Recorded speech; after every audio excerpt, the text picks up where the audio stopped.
Rice TV, सच सबसे आगे। नमस्कार, आप देख रहे हैं द लाइव टीवी और मैं आपके साथ जुनैद अंसारी। और आज जो है उत्तर प्रदेश में योगी आदित्यनाथ ने अघोषित जो है आपातकाल लगा दिया है किसानों के लिए। अब किसानों को घर से निकलने के लिए पूर्ण पाबंदी लगा दी है। हमारे साथ है पंकज श्रीवास्तव। पंकज जी, अघोषित आपातकाल लग गया है किसानों को, अब जो है आने पर रोक लगा दिया आंदोलन में। इतनी तो त्रासदी, जुल्म के इंतहा गोरे अंग्रेज़ों की सरकार में भी नहीं होती थी जितना ये लोग कर रहे हैं। आखिर क्या मजबूरी है कि इनको इनके प्रकार किसानों के आंदोलन को कुचलने का काम कर रहे हैं। सरकार कह रही है कि हम किसानों को फ़ायदा पहुंचा रहे। जो सरकार मतलब 2 रुपये का मास्क फ्री में नहीं दे सकती है, जो सरकार 200 रुपये की ट्रेन की टिकट नहीं दे सकती है, वो सरकार करोड़पति बनाने के ख्वाब दिखा रही है। और जनता कैसे मानेगी? देश ने देखा है, देश की जनता ने जो 6 साल से लगातार देश में हो रहे त्रासदी हैं, कोई ना कोई घटनाएं देख लीजिए, चाहे CNRC का आंदोलन हो, वहाँ भी मौलानाओं को क्या क्या कहा गया। तो जब बीजेपी में आ गए तो देशभक्त हो गए। जब महिलाएं वहाँ बैठी थी, बाजारू थी, वेश्याएँ थी, जब बीजेपी में ज्वाइन कर ली तो देख लीजिए क्या हुआ। किसान आंदोलन को बदनाम किया गया, किसानों के ऊपर टारगेट किए गए। इनका एक सांसद भरवा तक शब्द का इस्तेमाल किया, कई सांसद इनका खालिस्तानी कह रहा, टुकड़े टुकड़े गैंग कह रहा। मैं आपसे पूछना चाह रहा हूँ, धर्म मजहब कोई नहीं सिखाता आपस में बैर रखना। रह गई बात, आप अपने आप को जो हिंदुत्व का ठेकेदार समझ रहे हैं, हिंदू धर्म में अगर हिंदू धर्म का वजूद है तो गुरु तेग बहादुर, गुरु गोविंद सिंह जी की कुर्बानी को कभी नहीं भुलाया जा सकता। देश की आज़ादी की लड़ाई में जिन 121 लोगों को फांसी दी गई, उसमें 93 लोग सिख समुदाय से थे। जिन 2600 लोगों को उम्रकैद की सज़ा दी गई, उसमें 2100 लोग सिख समुदाय से थे। तो किस तरीके से देश ले जा रहे हैं? हिंदू, मुस्लिम, सिख, ईसाई, जैन, बौद्ध, सिख, सब ईसाई सब आपस में हम भाई भाई, पूरा भारत। नफ़रत का कोई जगह नहीं होता पत्रकार महोदय। नफ़रत की वजह से देश का GDP माइनस में चला गया। आप देख सकते हैं मुकुल राय, शुभेंदु अधिकारी जो शारदा घोटाला के मुख्य अभियुक्त थे, जब TMC में था तो घोटालेबाज था, जब बीजेपी में आया देशभक्त हो गया। फारूक अब्दुल्ला जी वाजपेयी जी की सरकार में मंत्री थे, देशभक्त थे, जब उन्होंने भाजपा छोड़ दी तो देशद्रोही हो गए। महबूबा 3 साल वहाँ सरकार में थी, देशभक्त थी। ज्योतिराज सिंधिया पर जो आरोप लगाए जाते थे कि झांसी की रानी लक्ष्मीबाई के खिलाफ मुखबिरी करने का, जब भाजपा में आया देशभक्त हो गया। पूरे देश के सभी जाति, सभी धर्म के लोग सिर्फ सरकार से हाथ जोड़कर कहते हैं कि हमें हमारे पुराना भारत में रहने दीजिए, अपना कानून अपने पास रख लीजिए ना। आपने जिस तरीके से जसोदाबेन जी को छोड़ दिया, तो जसोदाबेन जी मरी नहीं ना, जिंदा थी ना। 18 साल की उम्र में शादी की है, छोड़ दिए, भरी जवानी बेचारी, न सुहागन रही न विधवा।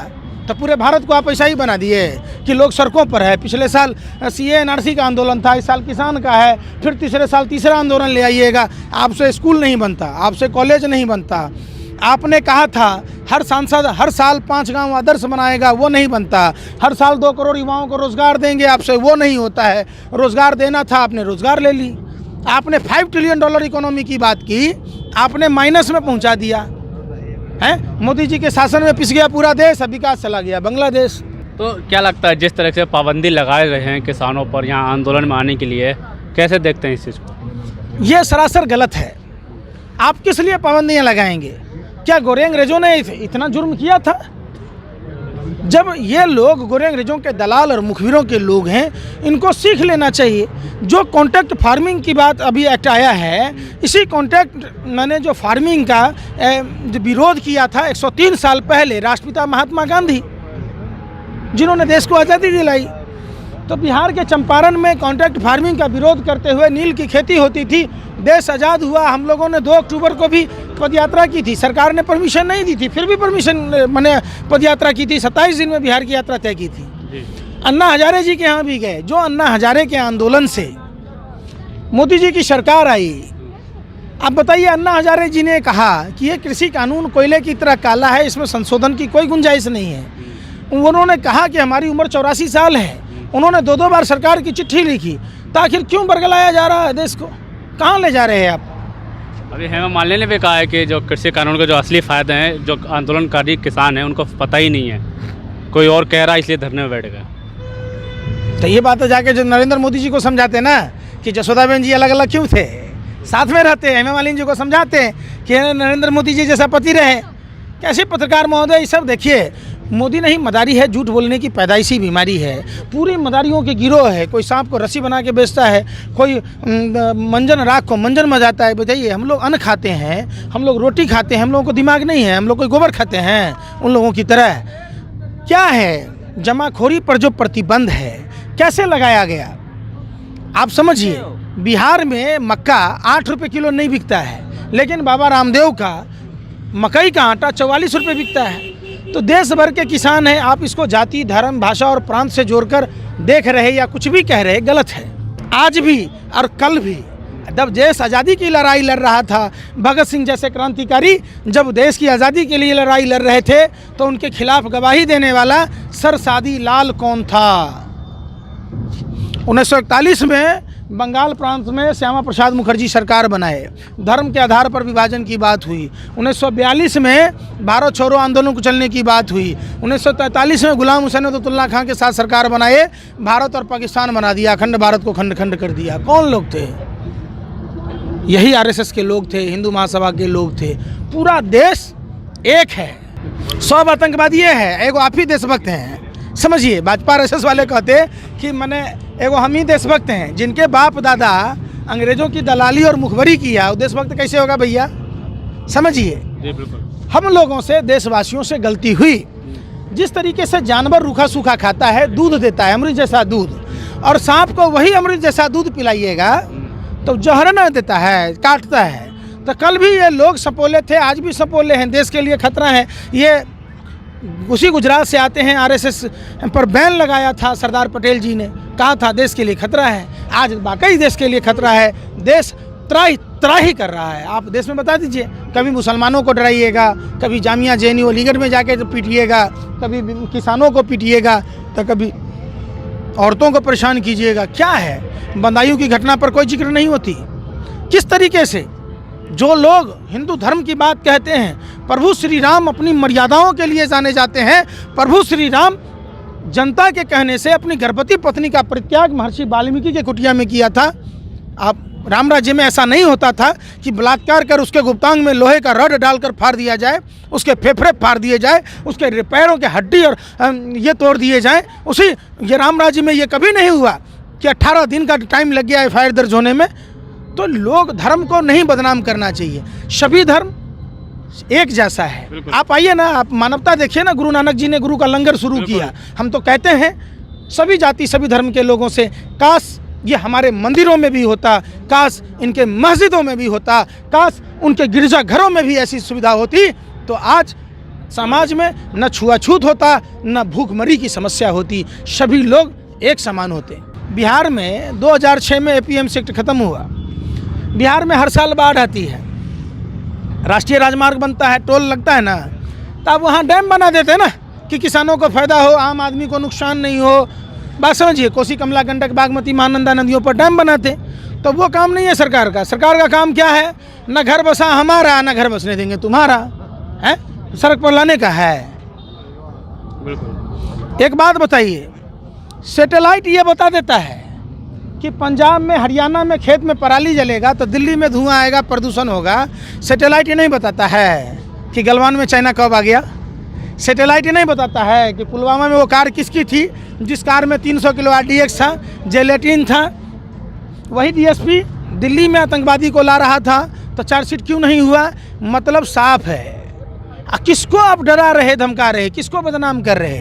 कौन गया था मसूद अजहर को छोड़ने पाकिस्तान? कौन गया था बिरयानी खाने? कौन गया था चादर ओढ़ने? कौन गया था पाकिस्तान डे पर बधाई देने? सवाल उठता है ना। जो भारत का लुटेरा, जिसने भारतीय बैंकों में डकैती डाली, जिसके कारण यस बैंक डूब गया, भाजपा ने उसको राज्यसभा का सदस्य बनाया, सुभाष चंद्रा, जी न्यूज़ का मालिक। अब आइए आप, रिपब्लिक भारत, अरे थूकता है भारत, पूछता है भारत नहीं, थूकता है भारत। अब मुंबई पुलिस ठोकता है भारत। समझिए, जो बीपीएल का मालिक राजीव शेखर भाजपा का राज्यसभा सदस्य है, वो अर्नब गोस्वामी का पार्टनर है, तो हमारी खबर दिखाएगा कि दिखाएगा सरकार की दलाली करेगा। जो रजत शर्मा को पद्म सम्मान दिया गया, नेहरू म्यूजियम में मेंबर बनाया गया, क्रिकेट कंट्रोल बोर्ड में मेंबर बनाया गया, तो देश के हम किसान मजदूरों का खबर दिखाएगा जिसको Y+ की सुरक्षा दी गई। आप समझिए, तो ये सारा खेल है। चौथे जो आपने अनिल धनवट का भी नाम सुना, तो जो भी बोर्ड में मेंबर हैं, जैसे बिल्ली को दूध की रखवाली, बगुले को मछली की रखवाली और मीट की रखवाली बाघ को दे दीजिए, सेम उसी कंडीशन से सुप्रीम कोर्ट ऑफ जोक्स, माने हम पंचायती मान रहे हैं, खुट्टा यहीं गाड़ेंगे। जैसे मछली मारने जाता है ना आदमी, तो क्या करता है कि पहले चारा डाल देता है, मछली खाने के बहाने आया, लोग जाल फेंका, खींच लिया। जब सुप्रीम कोर्ट ने होल्ड किया तो इस कानून को विड्रॉल करने में क्या जा रहा है, वापस ले लीजिए जब देश का किसान नहीं मान रहा है। अब आप आइए सुप्रीम जोक ऑफ कमेटी के बारे में।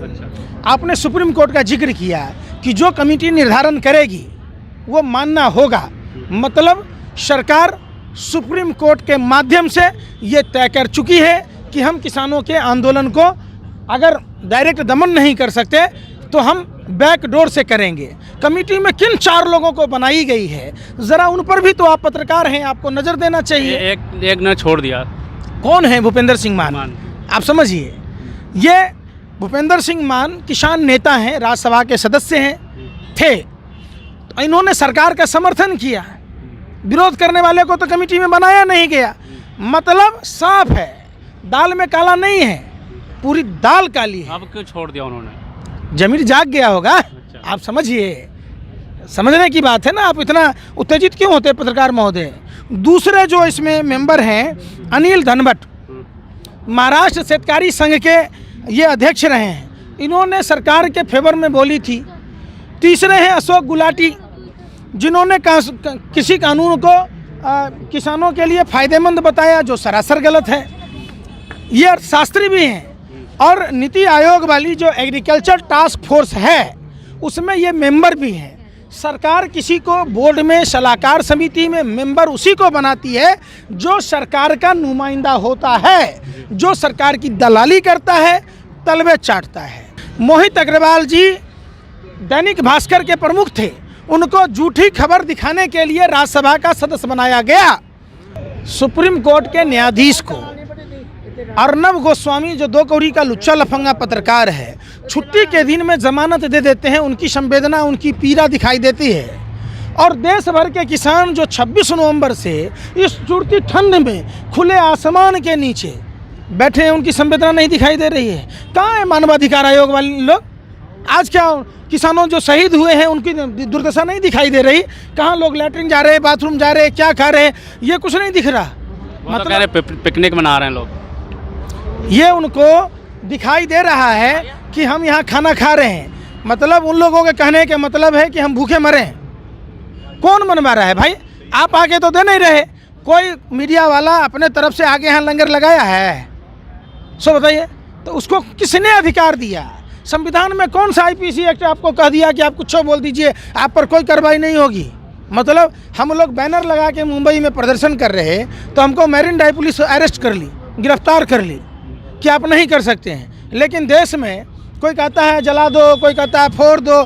आप वही बात हो गई ना कि हम अगर कोई सरकारी संपत्ति को हल्का सा अगर सीट फट गया तो हम पर कार्रवाई हो जाएगी, लेकिन आप देश बेच दीजिए तो आप पर कोई कार्रवाई नहीं होगी। अब एक बात बताइए, जिस भारतीय जनता पार्टी को अपने सदस्यता अभियान में नंबर जारी करती है, CA NRC में नंबर जारी करती है, कोरोना आपदा में रामायण में दिखाया गया कि प्रभु श्री राम के भाई मूर्छित हुए तो संजीवनी बूटी लाया गया, सुसैन वैद्य को लंका से बुलाया गया, तो क्या किया? देव तालीफ ढाली पिटवारा, जो हिंदू धर्म में दरिद्रता की निशानी है, बर्तन बजाना माँ लक्ष्मी का अपमान है। और 5 अप्रैल को जब भाजपा 40 साल पूरा हुआ, कोरोना आपदा के समय जहां दवाई मास्क की ज़रूरत थी, वहां दिए टॉर्च मोमबत्ती जलाए गए। तो उनको कोरोना आपदा के समय में चोरों की तरह आप जब लोकसभा राज्यसभा में पास करते, सभी दलों के नेताओं से बहस होती, कोई नंबर जारी करते, पूरे देश के किसान उस पर अपनी प्रतिक्रियाएं देते, तो चोर की तरह कानून पास करने की ज़रूरत क्या पड़ी भाई? अभी भी समय है। देश में कई किसान नेता हुए, चौधरी चरण सिंह जी, लाल बहादुर शास्त्री जी, ये सब जैसे सरीखे लोग, तो आमने सामने बैठ जाइए, जनसंवाद कर लीजिए कि क्या है। खुला किताब की तरह पूरा देश पढ़ेगा, उसका लाइव होगा। वहीं पर अभिसार शर्मा, प्रसून वाजपेयी, रवीश कुमार, नवीन कुमार, साक्षी जोशी जैसे पत्रकार हों, उसी जगह आप अपने पत्रकार को रखिए। अब उसके जैसे तलबे चाटने वाले अर्नब गोस्वामी जैसे को, देश भर के किसान हों। क्या हुआ, अब तो मुंबई में गए थे आप लोग? हम लोग जिस तरीके से 2 अक्टूबर को बिहार के लिए पदयात्रा किया था, 27 दिन की यात्रा थी हमारी, उसी तरीके से अन्ना हजारे के घर भी गया था। अन्ना हजारे जी से सवाल किया था कि आप कुंभकर्ण तो 6 महीने सोता था, आप तो 7 साल से चुप हैं। तो अन्ना हजारे जी ने कृषि कानून को कोयले की तरह काला बताया, किसानों के आंदोलन को समर्थन देने की बात की और जनवरी में आंदोलन करने की चेतावनी भी सरकार को 2-2 बार चिट्ठी लिख के दी। लेकिन अभी तक तो सामने नहीं आया। आएंगे देर सवेर। लाइव टीवी, सच सबसे आगे।